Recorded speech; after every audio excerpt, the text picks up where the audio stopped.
Hello, hello, mabuhay! Can you hear me, my dear tourists? Alright, that's the spirit. But before we proceed to our tour, I would like everyone to stay in silence and feel the presence of the Lord. In the name of the Father, of the Son, of the Holy Spirit. Amen. Good morning, everyone. Or should I say, magandang umaga, mga katurismo? Are you all excited with our tour? I can hear you. Are you all excited? Well, papunta pa lang tayo sa exciting part. Before anything else, I would like to introduce myself. My name is Florbit Cañete, but you can call me Ate Flory. And I will be your tour guide for today. And it's my pleasure to serve you for today's video. On behalf of Adventure Travel and Tour, I'd like you all to welcome sa bahay ni Kuya. Of course, here in Dinagat Islands.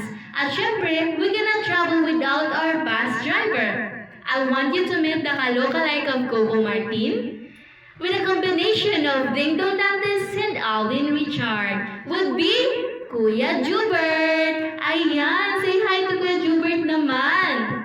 Yan. Did you know that Kuya Jubert is a licensed and professional driver for almost 10 years na?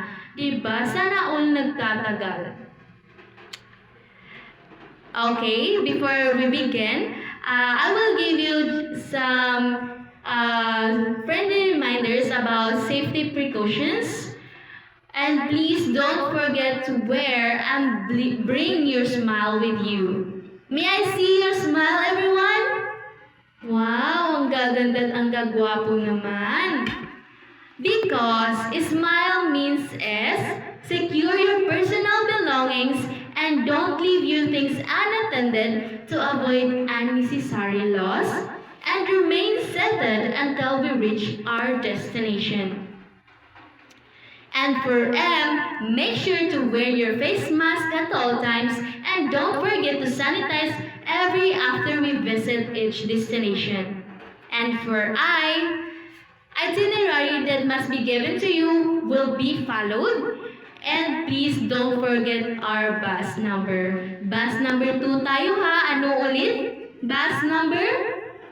Wow, very good. And for L, leave the place clean as it is to minimize stress, to help, and the people of the place itself. And for E, enjoy your trip. So, for us to enjoy our tour, I want you to remind that safety is the first priority and everything must be timely. Are we clear or are we sun's up? Just kidding. In case of emergency, I have here with me some first aid kit for minor injuries. For minor injuries lang ha, hindi po pain from love. Kasi po mahirap maghilom yun. Joke, okay. I have two things with me also. If you hear this, I have a whistle. And if you hear this sound, it means you can go and explore the place. And if you see me waving this red flag, it means you should stop and pay attention.